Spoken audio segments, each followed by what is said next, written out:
क्या आपने कभी सोचा है कि कुछ लोग बार बार सफलता क्यों हासिल करते हैं जबकि कुछ हर मोड़ पर हार जाते हैं?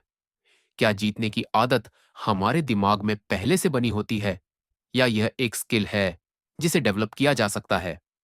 हेलो फ्रेंड्स, आपका स्वागत है आपके अपने चैनल बेटर लाइफ पर।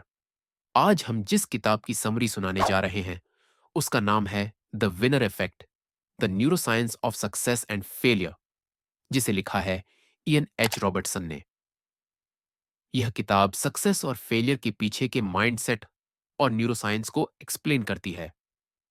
किताब का नाम ही अपने आप में इंट्रीगिंग है, द विनर इफेक्ट। इसका मतलब है कि जब हम जीतते हैं तो यह जीत हमारे दिमाग में केमिकल चेंजेस लाती है, जिससे अगली बार हमारी जीतने की संभावना और बढ़ जाती है। लेकिन क्या यह हमेशा फायदेमंद होता है? क्या पावर और सक्सेस इंसान को बदल देते हैं? क्या जीत एक एडिक्शन बन सकती है? इन्हीं सवालों के जवाब जानने के लिए इस किताब में कई पावरफुल स्टोरीज और रिसर्च स्टडीज का जिक्र किया गया है। जैसे कि पाब्लो पिकासो के बेटे पौलो की कहानी, जो अपने पिता की लेगेसी के दबाव में ही दबकर रह गया। माइक टायसन जैसे बॉक्सर्स का उदाहरण, जो जीत की लत में कभी ऊपर गए तो कभी बुरी तरह नीचे गिर गए। बिल क्लिंटन और टोनी ब्लेयर जैसे पावरफुल लीडर्स पर पावर का असर क्या हुआ, और भी बहुत कुछ। तो बने रहिए इस समरी के साथ, क्योंकि इसमें आपको अपनी लाइफ को समझने और बेहतर बनाने के लिए बहुत कुछ सीखने को मिलेगा। क्या जीत सिर्फ स्ट्रांग लोगों का हक है या कोई भी अपनी जीत की संभावना बढ़ा सकता है? चलिए इस फैसिनेटिंग जर्नी की शुरुआत करते हैं। Chapter 1, the mystery of Picasso son. क्या सफलता हमें विरासत में मिलती है या इसे हासिल किया जाता है? अगर कोई इंसान बॉर्न विनर होता है तो फिर दुनिया के सबसे बड़े अचीवर्स के बच्चे भी उतने ही सफल क्यों नहीं होते? इसका एक पावरफुल एग्जाम्पल है पाब्लो पिकासो के बेटे पौलो पिकासो की कहानी। पिकासो दुनिया के सबसे महान पेंटर्स में से एक थे, लेकिन उनके बेटे की जिंदगी संघर्षों से भरी रही। पौलो कभी एक डायरेक्शन नहीं ढूंढ पाया, न कोई करियर बना सका और शराब की लत में डूब गया। लेकिन ऐसा क्यों हुआ? क्या पौलो के पास अपने पिता की प्रतिभा नहीं थी, या फिर उसका अपब्रिंगिंग ही ऐसी रही कि वह खुद को एक लूजर की तरह देखने लगा? Genetics versus mindset. कुछ लोग मानते हैं कि सक्सेस हमारे जीन्स में होती है। अगर आपके पेरेंट्स सक्सेसफुल हैं तो आप भी नेचुरली उसी रास्ते पर चलेंगे। लेकिन रिसर्च कुछ और कहती है। कोलंबिया यूनिवर्सिटी की साइकोलॉजिस्ट सूनिया लूथर की एक स्टडी के मुताबिक अमीर और सफल माता पिता के बच्चों में चिंता और अवसाद ज्यादा होता है। क्यों? क्योंकि उनके पेरेंट्स ज्यादातर समय अपने काम में बिजी होते हैं, जिससे बच्चों को इमोशनल सपोर्ट नहीं मिलता। यही पौलो पिकासो के साथ हुआ। पाब्लो पिकासो एक जीनियस थे, लेकिन एक नेग्लेक्टफुल पिता भी। पौलो अपने पिता से प्यार और वैलिडेशन चाहता था, लेकिन पिकासो उसे बार बार रिजेक्ट करते रहे। इमेजिन कीजिए, एक बच्चा जो अपने पिता से अप्रूवल चाहता है, लेकिन हर बार उसे यह सुनने को मिलता है, you are mediocre, you will always be mediocre. तुम हमेशा औसत ही रहोगे। क्या इससे किसी का कॉन्फिडेंस नहीं टूटेगा? The science of winning. अब यहां एक और बड़ा सवाल उठता है, क्या हमारे दिमाग का स्ट्रक्चर ही हमें विनर या लूजर बनाता है? न्यूरोसाइंस के मुताबिक जब हम जीतते हैं तो हमारे दिमाग में डोपामिन रिलीज होती है, जो हमें और भी मोटिवेटेड बनाती है। इससे हमारी कॉन्फिडेंस बढ़ती है और हमारी नेक्स्ट जीत की संभावना और बढ़ जाती है। इसे ही कहते हैं द विनर इफेक्ट। लेकिन पौलो पिकासो को यह विनर इफेक्ट कभी महसूस नहीं हुआ। उसे हमेशा यही बताया गया कि वह अपने पिता जितना अच्छा नहीं हो सकता, और यही माइंडसेट उसके फेलियर का कारण बन गई। क्या हमें विनिंग का माइंडसेट डेवलप करना चाहिए? अगर जीतना एक आदत है तो क्या हम इसे डेवलप कर सकते हैं? जवाब है हाँ। Self belief. अगर आप खुद को ही मीडियोकर मानेंगे तो आप कभी जीत नहीं पाएंगे। Growth mindset अपनाइए। जेनेटिक्स से ज्यादा इंपॉर्टेंट है आपकी मेहनत और प्रैक्टिस। Positive validation. सक्सेस तब मिलती है जब आपको सही मोटिवेशन और गाइडेंस मिलती है। पिकासो का बेटा यह सब नहीं समझ पाया, लेकिन आप समझ सकते हैं, आपका माइंडसेट ही आपकी सबसे बड़ी ताकत है। अब अगला सवाल, क्या जीतना सिर्फ लक और सर्कमस्टेंस पर डिपेंड करता है, या हम इसे कंट्रोल कर सकते हैं? यही जानेंगे अगले चैप्टर में। Chapter 2, the puzzle of the changeling fish. क्या जीत सिर्फ हमारी मेहनत और काबिलियत पर निर्भर करती है, या इसमें एक्सटर्नल फैक्टर्स जैसे एनवायरनमेंट, लक और सर्कमस्टांसेस का भी हाथ होता है? एक मजेदार एक्सपेरिमेंट हमें इसका जवाब दे सकता है। The mystery of the chiclet fish. Chiclet fish एक ऐसी स्पीसीज जो अपनी साइज और बिहेवियर को अपने एनवायरनमेंट के हिसाब से बदल सकती है। अगर एक छोटा चिकलेट फिश एक बड़े और डोमिनेंट फिश के साथ रखा जाए, तो वह हमेशा डरपोक और कमजोर बना रहेगा। लेकिन अगर वही फिश किसी कमजोर कंपेटिटर के साथ हो, तो वह एग्रेसिव और डोमिनेंट बन जाएगा। अब सोचिए, क्या इंसानों के साथ भी ऐसा ही होता है? The home advantage. Winning is contextual. इसका एक अच्छा एग्जाम्पल है माइक टाइसन, दुनिया के सबसे खतरनाक बॉक्सर्स में से एक। लेकिन उनके करियर की शुरुआत में ही एक खास पैटर्न देखा गया। जब भी वह अपने होम ग्राउंड पर फाइट करते, वह और भी ताकतवर और कॉन्फिडेंट नजर आते। इस फिनोमिनॉन को होम एडवांटेज कहा जाता है।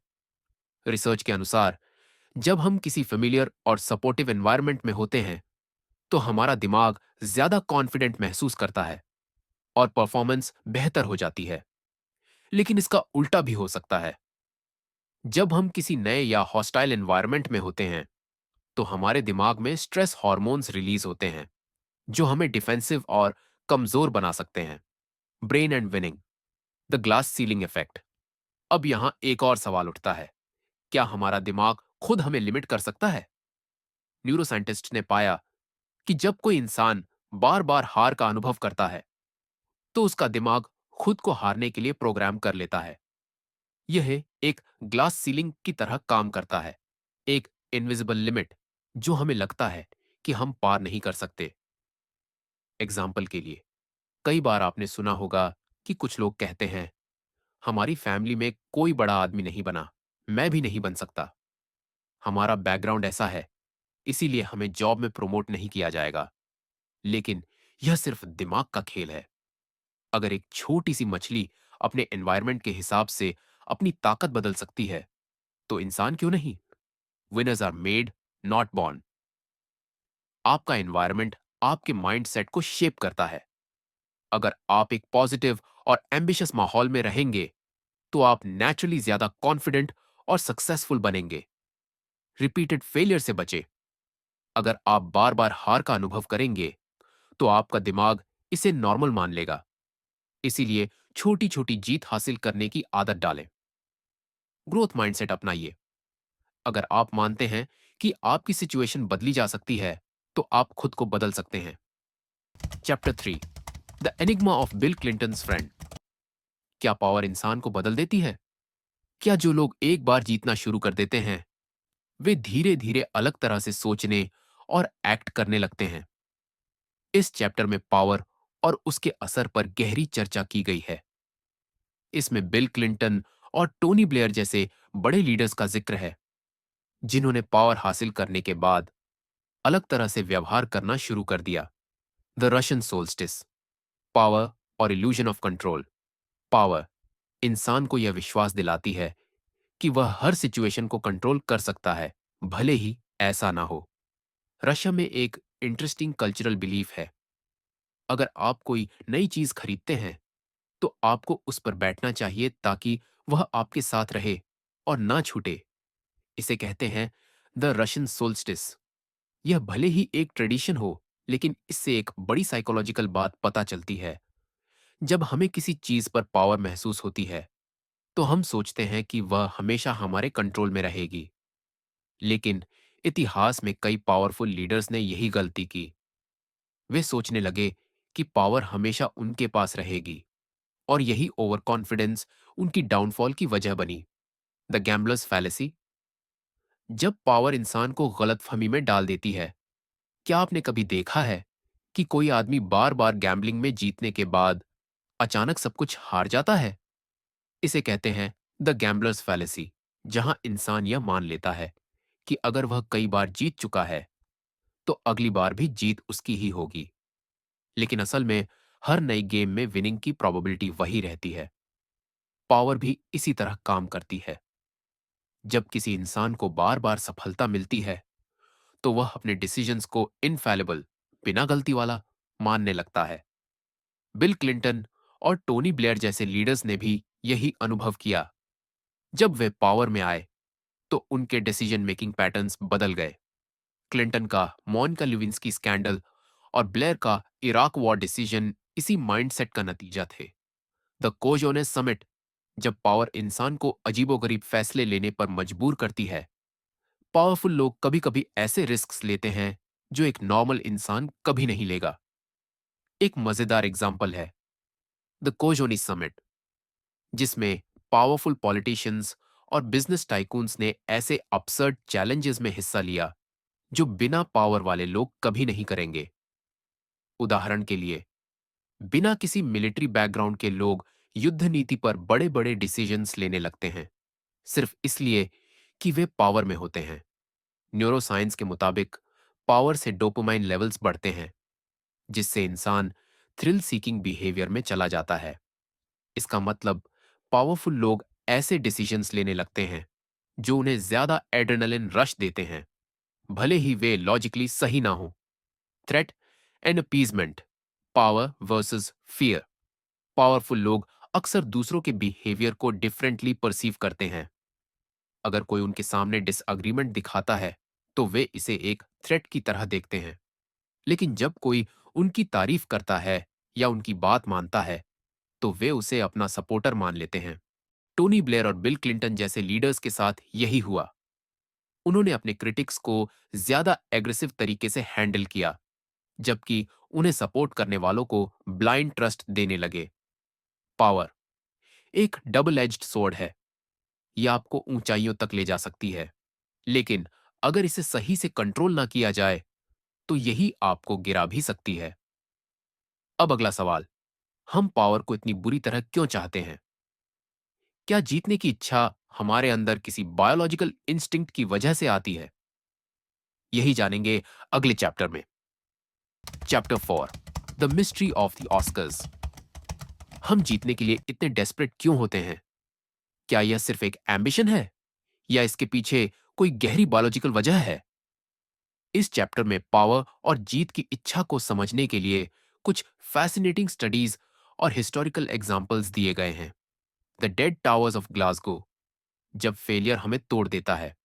ग्लासगो में एक जगह है जहां बड़ी बड़ी इमारतें खड़ी की गईं ताकि लोगों को मॉडर्न और बेटर हाउसिंग मिल सके, लेकिन कुछ ही सालों में यह इलाका क्राइम और पॉवर्टी का गढ़ बन गया। क्यों? क्योंकि जो लोग यहां रहने आए वे पहले ही साइकोलॉजिकली हार चुके थे। जब इंसान को लगता है कि वह कभी नहीं जीत सकता तो उसका दिमाग हार को एक्सेप्ट कर लेता है। यही फिनोमेनन कई लोगों की जिंदगी में होता है। अगर उन्हें बार बार असफलता मिलती है तो वे खुद को ही एक लूजर मानने लगते हैं। और यही वजह है कि कुछ लोग जीतने के लिए किसी भी हद तक चले जाते हैं। पॉलिटिशियंस और बैबून्स, पावर का साइकोलॉजिकल गेम।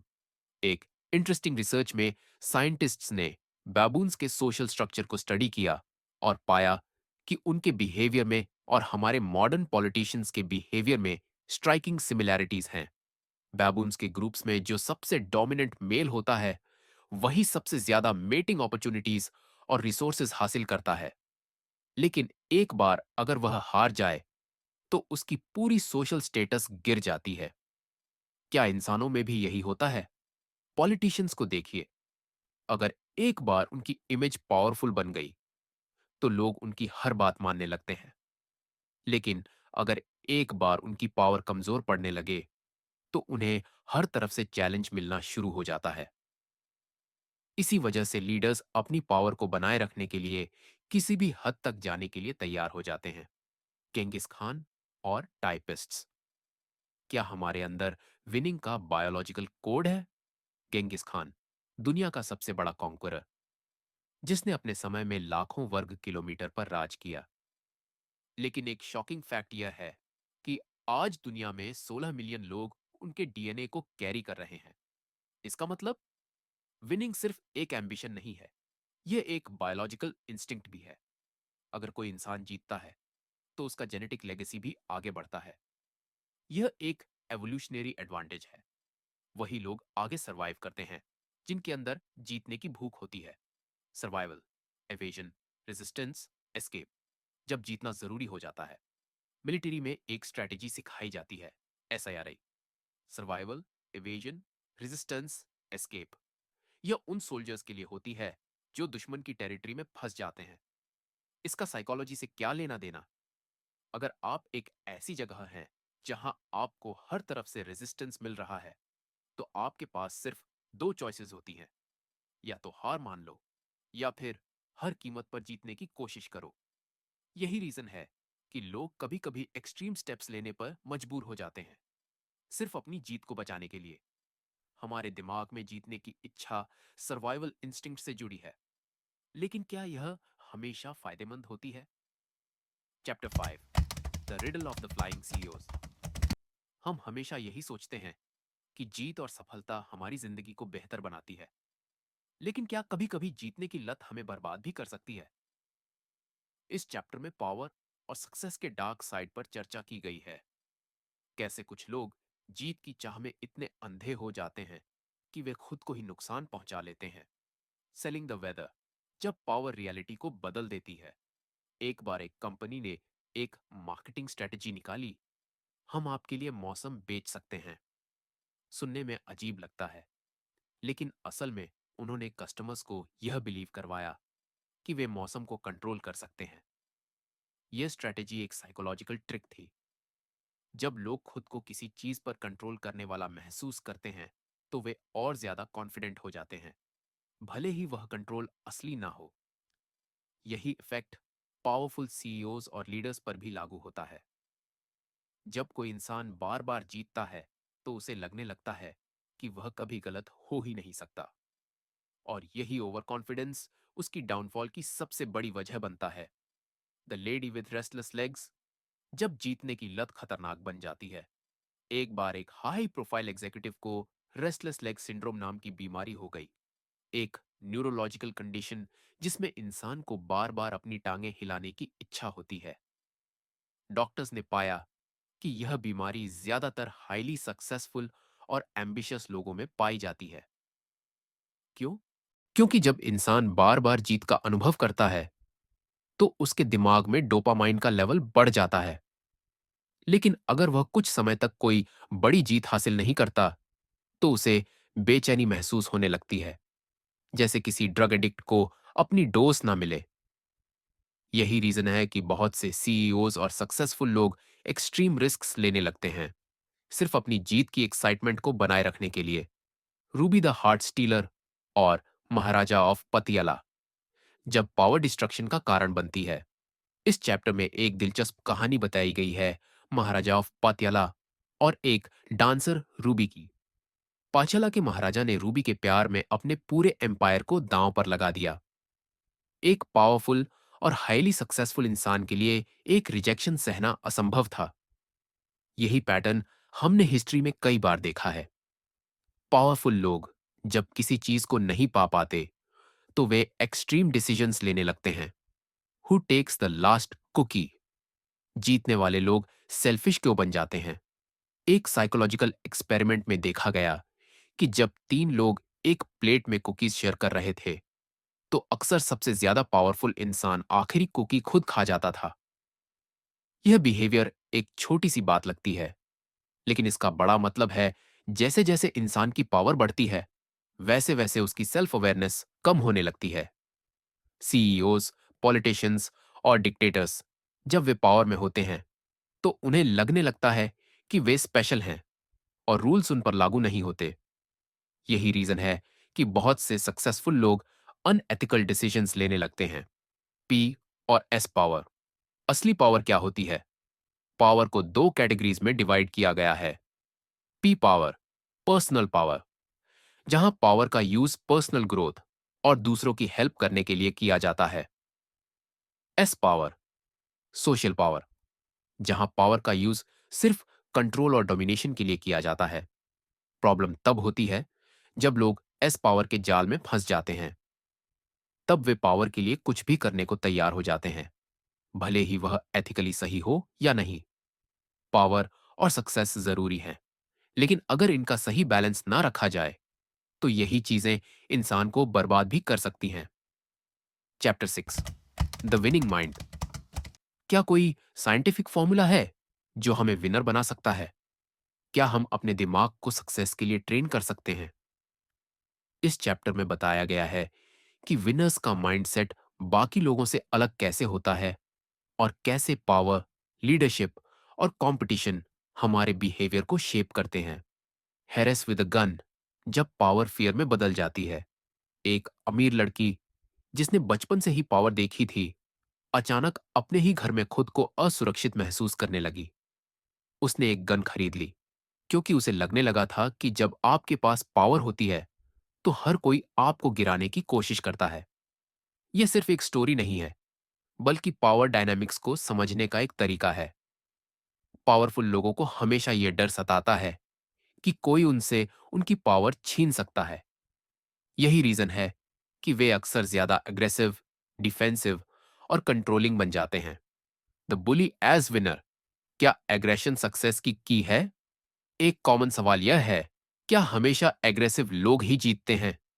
रिसर्च बताती है कि ज्यादातर स्कूल बुलीज आगे चलकर पावरफुल बिजनेस लीडर्स या पॉलिटिशियंस बनते हैं। क्यों? क्योंकि जब कोई इंसान एग्रेसिव बिहेवियर दिखाता है और उसे इससे फायदा होता है, तो उसका दिमाग इसे एक विनिंग स्ट्रैटेजी की तरह स्टोर कर लेता है। लेकिन लॉन्ग टर्म सक्सेस के लिए सिर्फ अग्रेशन ही काफी नहीं होता। इसके साथ स्ट्रैटेजी और इमोशनल इंटेलिजेंस भी होनी चाहिए। Mama, papa, we shall overthrow your power.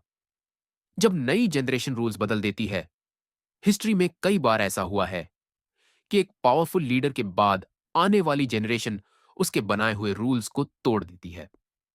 कई बड़े बिजनेस एम्पायर्स में देखा गया है कि फर्स्ट जनरेशन हार्ड वर्क करके कंपनी बनाती है, सेकंड जनरेशन उसे ग्रो करती है, लेकिन थर्ड जनरेशन उसे बर्बाद कर देती है। ऐसा क्यों होता है? क्योंकि पावर और सक्सेस के साथ कंप्लेसेंसी, यानी लापरवाही, आने लगती है। जो लोग शुरुआत से स्ट्रगल करते हैं वे ज्यादा स्ट्रांग विनर्स होते हैं। पावर ऑडिट, असली पावर किसके पास होती है? अगर आप एक ऑफिस में काम करते हैं तो आपको लगेगा कि बॉस के पास सबसे ज्यादा पावर होती है, लेकिन असल में पावर हमेशा हायरार्की से नहीं आती। पावर वहां होती है जहां इन्फ्लुएंस होता है। कभी कभी ऑफिस में सबसे ज्यादा पावर किसी सीनियर एम्प्लॉय के पास नहीं, बल्कि एक पॉपुलर और वेल कनेक्टेड एम्प्लॉय के पास होती है। कभी एक नेशन का सबसे पावरफुल इंसान उसका प्रेसिडेंट नहीं, बल्कि वह एडवाइजर होता है जो उसके डिसीजंस को शेप करता है। डेमोक्रेसी और ह्यूमन कैपिटल, क्यों कुछ कंट्रीज हमेशा विनर्स होती हैं? किसी भी देश की पावर सिर्फ उसके लीडर पर डिपेंड नहीं करती, बल्कि उस देश की सोसाइटी, कल्चर और माइंडसेट पर भी निर्भर करती है। एग्जाम्पल, अमेरिका और चाइना, दोनों पावरफुल नेशंस हैं, लेकिन उनकी सक्सेस का फॉर्मूला अलग अलग है। सिलिकॉन वैली, दुनिया की सबसे इनोवेटिव जगह, क्योंकि वहां कंपटीशन के साथ साथ क्रिएटिविटी को भी प्रमोट किया जाता है। यानी कि एज अ सोसाइटी, अगर हम विनिंग माइंडसेट डेवलप करें तो हम भी विनर्स बन सकते हैं। द विनिंग क्राउड, क्या ग्रुप्स जीत की प्रोबेबिलिटी बढ़ा सकते हैं? एक इंटरेस्टिंग एक्सपेरिमेंट में पाया गया कि जब लोग टीम में काम करते हैं तो उनकी जीतने की संभावना बढ़ जाती है। क्यों? क्योंकि ग्रुप्स में एक दूसरे को मोटिवेट करने की पावर होती है। एक अकेला इंसान कभी कभी हार मान सकता है, लेकिन अगर वह किसी ग्रुप का हिस्सा है तो वह ज्यादा परसिस्टेंट और एम्बिशियस बन जाता है। What makes a winner? तो आखिर में विनर कौन होता है? क्या वह जो पावर को कंट्रोल करना जानता है? क्या वह जो आक्रामक होकर जीतता है? या फिर वह जो अपनी इंटेलिजेंस और स्ट्रेटेजी से गेम को चेंज कर देता है? इस किताब की सबसे बड़ी सीख यही है, विनर बनने के लिए सिर्फ टैलेंट और लक ही नहीं, बल्कि राइट माइंडसेट और सही स्ट्रैटेजीज भी जरूरी होती हैं। अंतिम सवाल, क्या हम खुद को विनर बनाने के लिए ट्रेन कर सकते हैं? यस। और यही इस पूरी किताब का मेन मैसेज है। सक्सेस कोई मैजिक नहीं, बल्कि एक साइकोलॉजी है जिसे हम सीख सकते हैं।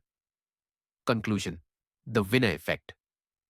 क्या आपने कभी सोचा है कि सफलता का असली रहस्य क्या है? क्या जीत सिर्फ लकी लोगों के हिस्से में आती है, या इसे हासिल किया जा सकता है?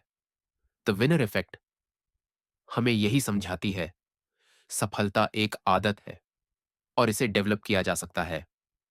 Winning is a mindset. इस किताब में हमने देखा कि पावर और सक्सेस का हमारे दिमाग पर गहरा असर पड़ता है। पॉलो पिकासो का एग्जाम्पल हमें सिखाता है कि सिर्फ सक्सेसफुल पेरेंट्स होना ही काफी नहीं, असली सक्सेस माइंडसेट से आती है। चिचलीड फिश एक्सपेरिमेंट ने दिखाया कि हमारा एनवायरनमेंट भी हमारी जीतने की प्रोबेबिलिटी को शेप करता है। बिल क्लिंटन, टोनी ब्लेयर और पावरफुल सीईओ की कहानियां हमें बताती हैं कि पावर लोगों को कैसे बदल सकती है, कभी अच्छी तरह, कभी बुरी तरह। क्या पावर हमेशा अच्छी होती है? इस किताब ने हमें यह भी सिखाया कि पावर एक डबल एज्ड स्वॉर्ड है। अगर इसे सही तरीके से यूज किया जाए तो यह आपको और भी ज्यादा सक्सेसफुल बना सकती है। लेकिन अगर पावर के नशे में इंसान एथिकल बाउंड्रीज भूल जाए तो वही पावर उसे बर्बाद भी कर सकती है। क्या आप विनर बन सकते हैं? अगर जीत एक हैबिट है, तो क्या कोई भी इंसान विनर बन सकता है? जवाब है हाँ। विनर बनने के लिए जरूरी है राइट माइंडसेट। हार को सिर्फ एक सीख की तरह लें, खुद को हमेशा इंप्रूव करें। एनवायरनमेंट, ऐसे लोगों के साथ रहें जो आपको इंस्पायर करें और मोटिवेट करें। रिस्क टेकिंग एबिलिटी, जीत उन्हीं को मिलती है जो बोल्ड डिसीजंस लेने की हिम्मत रखते हैं। सफलता कोई मिस्ट्री नहीं है, बल्कि साइंस और साइकोलॉजी का खेल है। अगर आप अपने माइंड को ट्रेन कर सकते हैं, अपने बिलीफ सिस्टम को बदल सकते हैं, तो आप भी एक बॉर्न विनर बन सकते हैं। अब सवाल यह है, क्या आप अपनी सक्सेस को कंट्रोल करना चाहते हैं? अगर हां, तो आज से ही द विनर इफेक्ट को अपनी लाइफ में अप्लाई करना शुरू कीजिए। तो दोस्तों, यह थी इस किताब की समरी और इसके मुख्य सबक। आप कमेंट बॉक्स में बताएं कि बुक की किस बात ने आपको सबसे ज्यादा प्रभावित किया। अगर आप इस किताब को खरीदना चाहते हैं तो लिंक डिस्क्रिप्शन में है। चैनल बेटर लाइफ को सब्सक्राइब करना ना भूलें और इस वीडियो को लाइक और शेयर जरूर करें। अगले वीडियो में फिर मिलेंगे एक नई किताब के साथ। धन्यवाद।